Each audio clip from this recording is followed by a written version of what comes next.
Dari para presiden, di presiden yang sah sekarang Prabowo, tiba-tiba ada lagi orang lain mengaku-ngaku sebagai presiden, presiden palsu.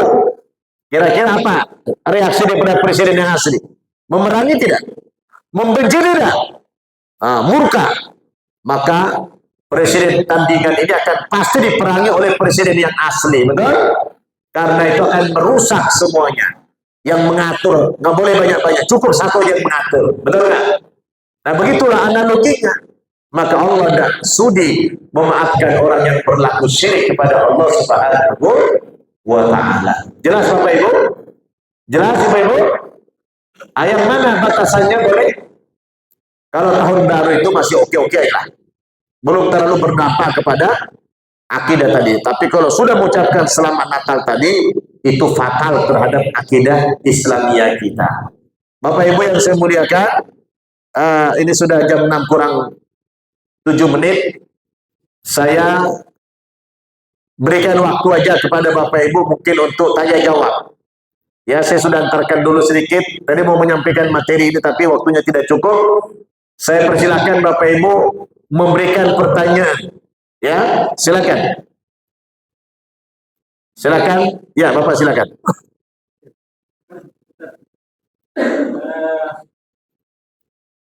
Menarik sekali sampaikan. Jadi saya barangkali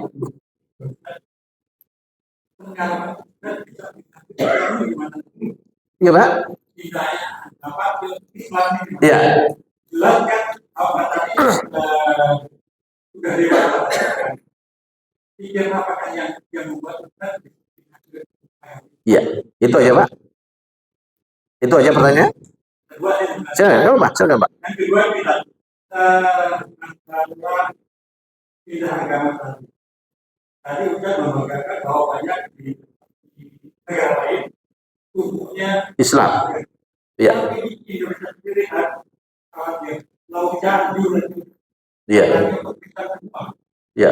Dan yang kedua, saya pernah membaca bahwa setiap orang Kristen yang kuliah di teologi, ketika dia bisa menjadi orang sarjana, ada syarat dia dibangun sertifikasi hukuman. Apakah kita yang tadi mualaf tadi program pendidikan? Ya.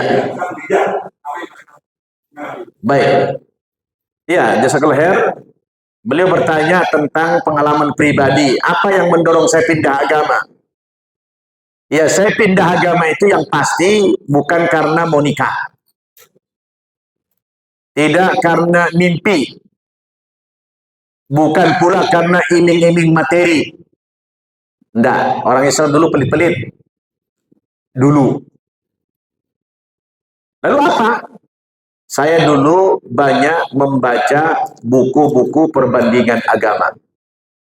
Dan yang paling menginspirasi saya dulu adalah ketika membaca buku debat antara kiai dan pendeta, yang kemudian pendeta itu masuk Islam, namanya Antonius Widuri. Kiainya itu adalah Bahaudin Mutawari. Mereka berdebat 7 hari 7 malam dengan taruhan. Kalau yang Kristen kalah masuk Islam, kalau yang kiai kalah masuk Kristen. Dilalahnya yang pendeta ini kalah dan masuk agama Islam. Itulah yang menginspirasi saya masuk ke dalam agama Islam ini. Nah, pertanyaan yang kedua,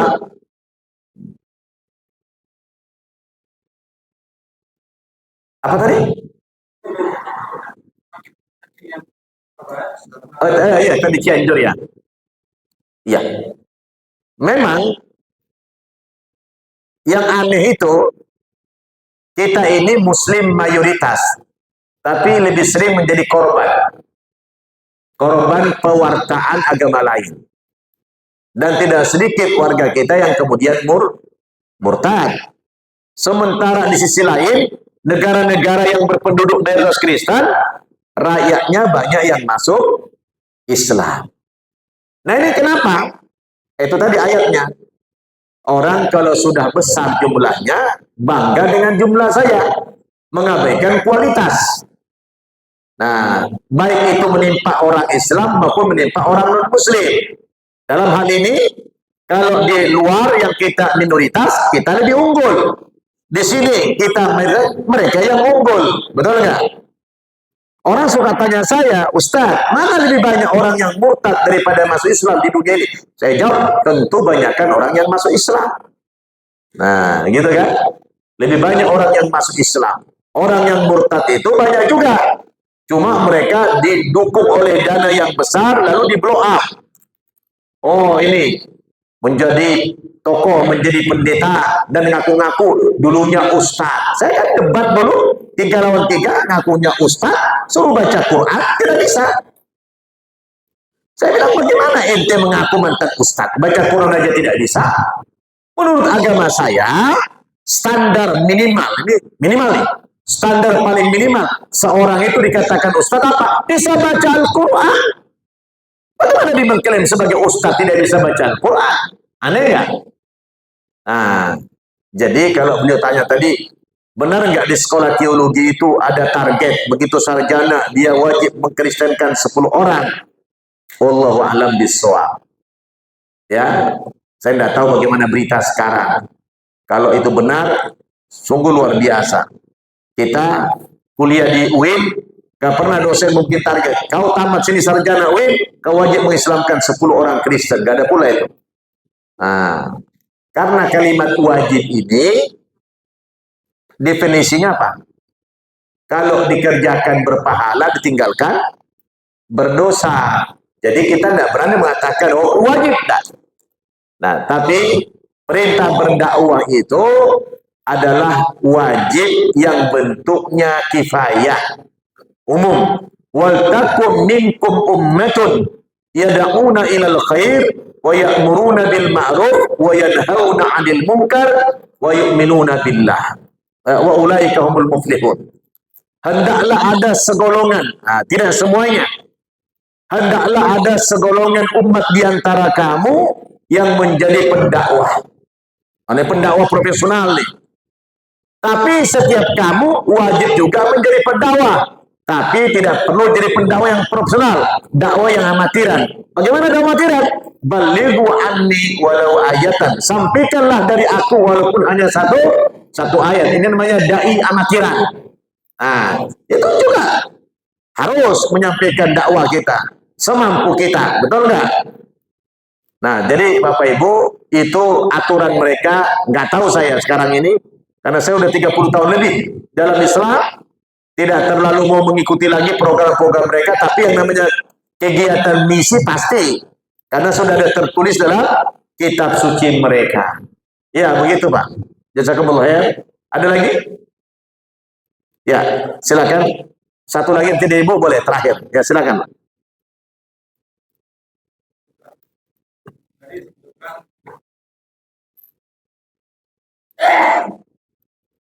Seperti disebutkan dalam ya tentang kebenaran pada Apa? ketika ada kebenaran. Iya. Iya. Biasanya dalam kalau sendiri namanya biasanya benar Apa? Kurang jelas ya? Bagaimana Pak? Bukan tanya apa tadi? Coba lagi tuh. Gono apa?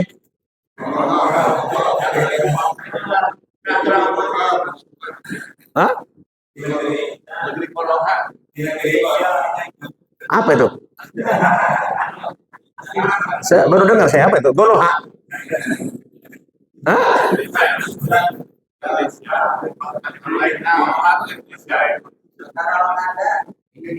Hah? Terus?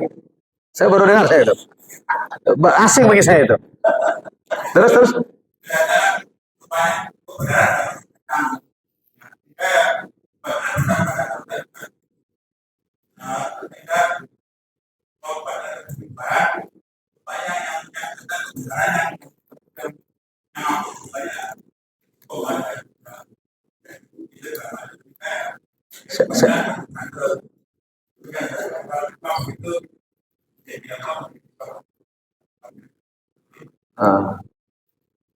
saya kurang jelas menangkap, tapi lebih kurang gini pertanyaan beliau.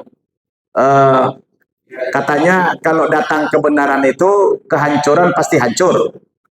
Nah sekarang malah di Indonesia ini kok kebalik. Nah, kira-kira gitu Pak ya. Kenapa kebalik sekarang di Indonesia? Malah yang hak itu cenderung diredupkan, yang batil itu malah berkembang. Memang ada kaidah begini. Al-haqqu bila nidhamin yaghlibuhul batilu bin nidham. Kebenaran, ini kita punya kebenaran. Kalau tidak dikelola, tidak dimanage, tidak diorganize dengan cara yang baik, bisa dikalahkan oleh kebatilan-kebatilan yang dikelola, diorganize dengan cara yang baik dan profesional. Pelaku-pelaku diskotik, bar, dikelola, pemain musik, seniman, itu dimanage, ada manajernya, dikelola sedemikian rupa sehingga eksis. Giliran kebenaran dikelola apa? Ala kadarnya. Ala kadarnya, bikin majelis taklim ala kadarnya. Tidak dibuat program yang berkualitas. Semestinya ketika kita bicara kebenaran ini, program kita harus terencana. Program kita harus terperinci. Program kita harus punya target. Ya, punya target, ada outputnya. Misalnya bikin majelis taklim, target kita apa? Target kita ini bagaimana warga di sini semuanya bisa baca Quran misalnya, baca Qurannya dengan tajwid. Target kita bagaimana orang di sini bisa memahami hukum-hukum dasar Islam. Jadi kita kadang-kadang ya yang penting ada, gitu kan? Tidak dikelola dengan profesional, dengan manajemen yang bagus. Maka yang kayak begitu pastilah dikalahkan oleh kebatilan yang rapi. Kebatilan itu cuma rapi banget. Oke, apa itu yang premanisme itu? Organisasi premanisme itu, rapi mereka kelola, ada pimpinannya, ada wakil, ada rapi. Nah kita ini kadang-kadang ya kurang profesional mengelola kebenaran itu, gitu loh. Nah semestinya masjid-masjid itu saya lihat ada perbandingan di Turki, atau juga saya pernah masuk ke masjid Turki di Amerika, di Maryland. Dia punya program bagaimana cara memakmurkan masjid ini. Kebetulan areanya luas. Di antara program mereka Pak, supaya ini menarik, masjid ini dikunjungi orang, di area yang luas itu mereka bangunlah sarana olahraga, sarana seperti supermarket. Jadi ketika orang datang ke area masjid itu, yang di sana ada kolam renangnya, di situ ada saunanya, di situ ada salonnya, di situ ada supermarketnya. Jadi orang datang, lalu diumumkan ketika azan berkumandang, semua aktivitas ditutup, dihentikan. Yang muslim silakan sholat berjamaah ke masjid, yang non muslim silakan menunggu sampai orang Islam selesai sholat. Wah, itu menarik. Jadi menarik Pak. Jadi kita ini kalau bisa masjid sangat ala kadarnya. Kita kelola, kita manage masjid itu memang yang profesional. Bikin program yang terencana. Wah, masjid ini gimana cara menarik perhatian anak-anak muda atau orang-orang hebat-hebat di sekitar ini?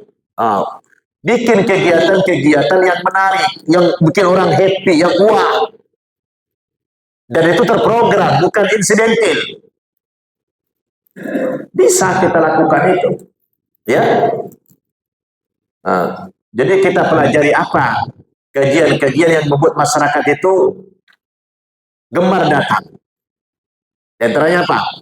Ketersediaan pangan dan minuman.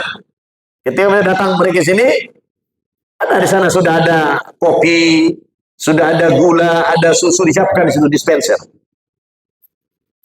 Free. Jadi saya lihat itu di masjid-masjid orang Turki itu bagus ini. Ya. Dan ketika itu profesional, orang berinfak juga nggak ragu-ragu. Berinfak juga orang jor-joran. Kenapa? Dia senang menyiapkan makanan di situ, dimakan sedekah dia. Itu kan senang dia, bahagia dia. Betul nggak? Jadi itu bisa kita kelola dengan profesional. Jadi kalau pertanyaannya, kenapa di Indonesia yang hak itu dikalahkan yang batil? Karena yang batil dikelola dengan profesional, yang hak dikelola dengan amatiran. Jadi kalah. Jelas Bapak Ibu? Maka kita harus mengelola kebenaran ini dengan cara yang baik. Terencana, terprogram, terperinci. Jadi sebenarnya kayak ustadz, tidak perlu banyak-banyak ustadz datangkan kemari. Tinggal apa mau kita butuhkan. Nah, ustadz ini kira-kira apa spesialnya? Mampu nggak mendidik kami di rutin? Yang memang mumpuni keilmuannya. Diberikan. Yang dibutuhkan masyarakat banget. Nah itu pasti menarik perhatian. Betul nggak? Ini semua adalah rekayasa pengurus. Bagaimana cara memakmurkan masjidnya. Bagaimana memakmurkan kebenaran. Betul? Direkayasa semuanya. Tidak ada yang baku. Kita boleh menghayal. Apa ya caranya? Gimana ya? Supaya orang gitu kan. Dia menghayal saja. Baik, terakhir ibu-ibu. Ada yang mau tanya? Silakan Bu. Terakhir ya.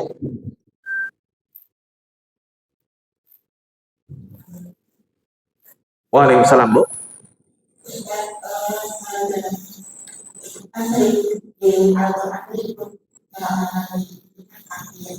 Kafir.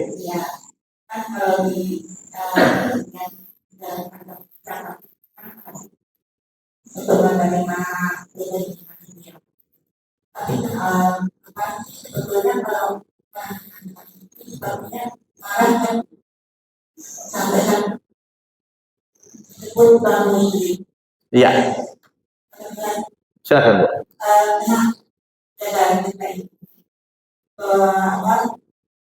Umat Islam sendiri itu sepertinya kurang suka. Tidak suka dengan hukum Islam. Ya, baik. Ibu bertanya, kenapa kalau kita sebut kafir orang non Muslim itu marah? Maunya disebut non Muslim aja. Sebenarnya begini. Setiap agama itu dia punya terminologi, punya istilah-istilah sendiri untuk menyebut agama lain itu apa. Sebenarnya kata kafir itu menurut saya masih halus, masih lembut itu. Ketimbang mereka bilang kita apa? Domba yang sesat. Nah, mana lebih kasar? Sudah domba, sesat pula lagi. Kalau kafir itu kan masih manusia. Kafir artinya orang yang tertutup dari kebenaran. Itu kafir. Masih manusia. Loh, kita dianggap binatang. Binatang yang sesat. Kita tidak tersinggung kok. Nah, jadi, tapi dalam metodologi dakwah, kalau kita berinteraksi sosial dengan mereka, tentu jangan bilang, kafir. Nah, jangan. Karena apa? Itu metodologi dakwah. Ada namanya apa? At-tariqatu ahammu minal maddah. Tariqah, uslub, cara, metode itu lebih penting daripada materinya. Materinya bagus, kalau cara penyubuhannya tidak enak, nggak bagus. Materinya kurang bagus, sederhana saja, tapi cara mengemasnya luar biasa, kayak Agim. Materi-materi ceramah Agim itu biasa-biasa aja, nggak tinggi-tinggi amat, tapi karena di-manage, dikelola dengan cara yang elegan, yang baik, sehingga apa? Diterima halayak. Betul nggak? Ada orang tinggi kajiannya, tapi cara penyampaiannya nggak enak, ditinggalkan orang. Nah, itulah namanya at-tariqatu ahammu minal maddah. Kajian-kajian kata kafir kepada mereka kalau kita di masjid. Nah, di masjid begini, Tidak ada maaf itu. Kita bilang kafir, memang kafir. Tapi kalau kita udah jumpa dengan dia, jangan bilang, kafir. Jangan, tonjok nanti kita. Jadi lihat kepentingannya dulu. Dalam hal apa kita bahas dia kafir? Ketika mereka tidak ada di hadapan kita, ini kajian akidah internal kita, bahwa kita mengatakan mereka itu kafir yang kelak masuk ke neraka jahanam. Berapa lama? Selama-lamanya kalau dia sampai mati kafir. Nah, tapi kalau sudah jumpa, panggillah panggilan yang baik, yang elegan, yang tujuan kita dakwah, supaya dia juga memuliakan kita, menghormati kita. Jelas Bu ya? Nah, jadi kafir itu tentu secara bahasa adalah tertutup dari kebenaran. Mereka tidak iman kepada kerasulan Nabi kita Muhammad Sallallahu Alaihi Wasallam. Tadi yang kedua apa tadi? Hukum Islam. Kenapa umat Islam ini kok alergi? Kalau diajak kepada berhukum Islam kok, wah teroris, irhabi. Nah, ya memang al-Islamu mahjubun bil muslimin. Kemajuan dan kejayaan Islam itu justru dihalangi siapa? Oleh orang Islam sendiri. Nah, jadi penghalang kemajuan kita ini sebenarnya adalah orang Islam. Kenapa? Orang Islam yang tidak paham dengan ajaran agamanya. Oleh karena itu kita secara tahapan-tahapannya wajib kita memberikan pembelajaran kepada anak-anak. Apa itu syariat Islam? Apa itu hukum Islam? Dijelaskan kepada mereka. Jangan ujung-ujung potong tangan, dirajam, dibunuh orang yang membunuh. Tidak begitu penjelasannya, ya. Baik. Tadi Bapak nunjuk. Terakhir boleh, silakan Pak.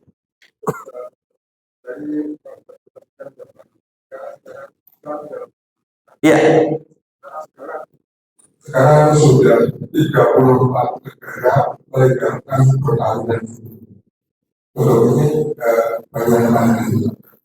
Kalau akhirnya Indonesia menjadi ikut-ikutan dalam melegalkan.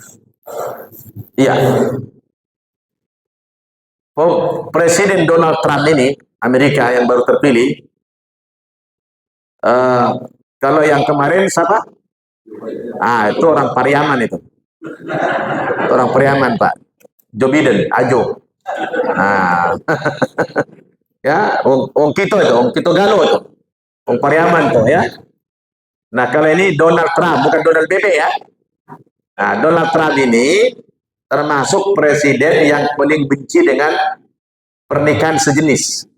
Di satu sisi dia pendukungnya Israel, ya, tapi sisi lain baiknya dia anti kepada LGBT.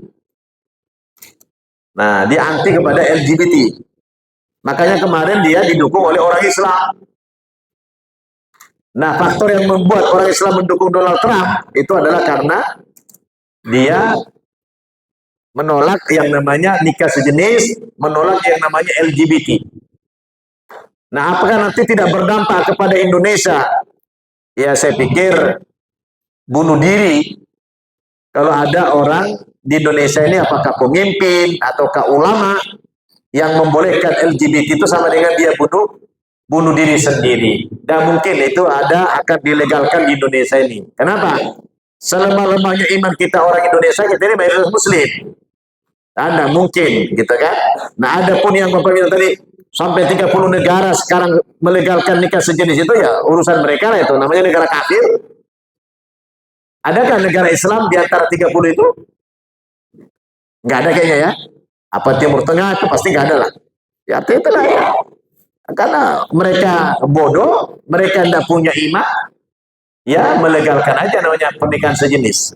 Na'udzubillahi min dzalik. Mudah-mudahan negara kita Allah selamatkan, amin. Bapak Ibu, mohon maaf, waktu kita sudah habis. Mudah-mudahan tausiah singkat ini bermanfaat kepada kita. Tadi saya mau menyampaikan materi ini, tapi tidak mencukupi waktunya. Insya Allah lah, tahun depan kita bisa, kalau ada umur panjang, tahun depan kita bisa jumpa kembali. Ya, tahun depannya kapan? Hari udah tahun depan. Ya kan?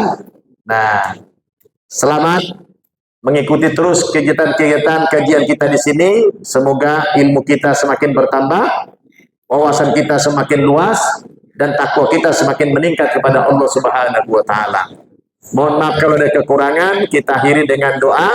Kita bacakan suratul Fatihah.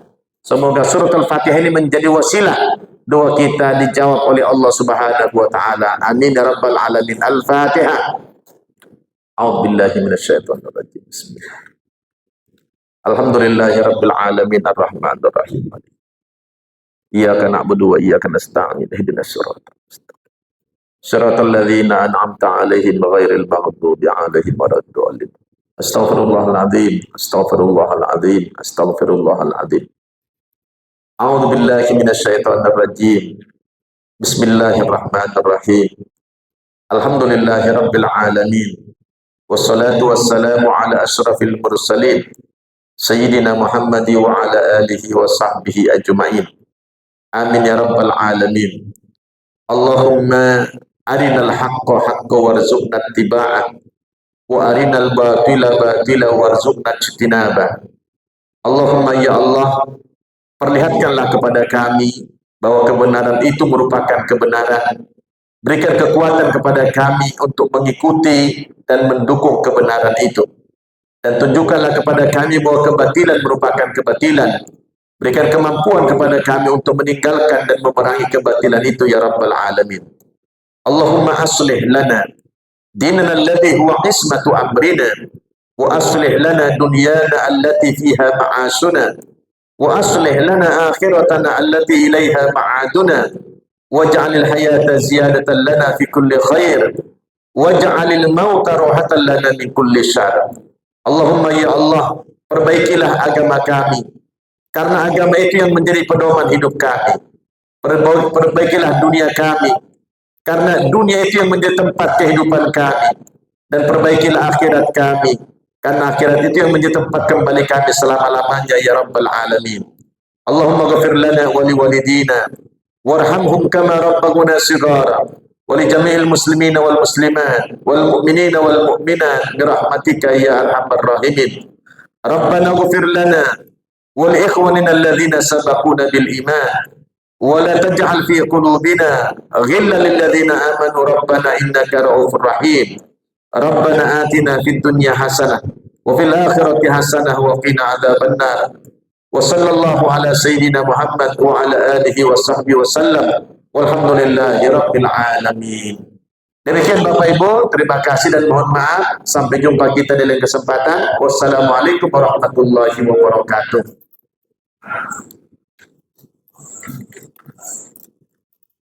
Baik, terima kasih Ustaz atas materi yang dibawakan. Setelah sampainya kita ke penghujung acara, kita tutup dengan penutupan doa mohon tidak segala kita atau saya Waalaikumsalam warahmatullahi wabarakatuh.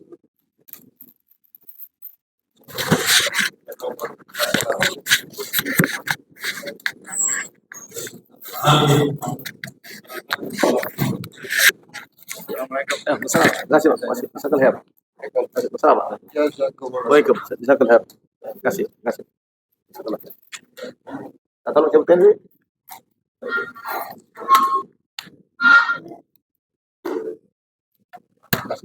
Ya, makasih.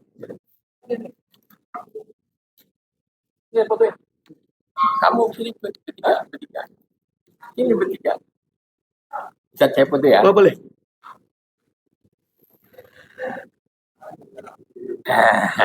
Oh ya. Ya.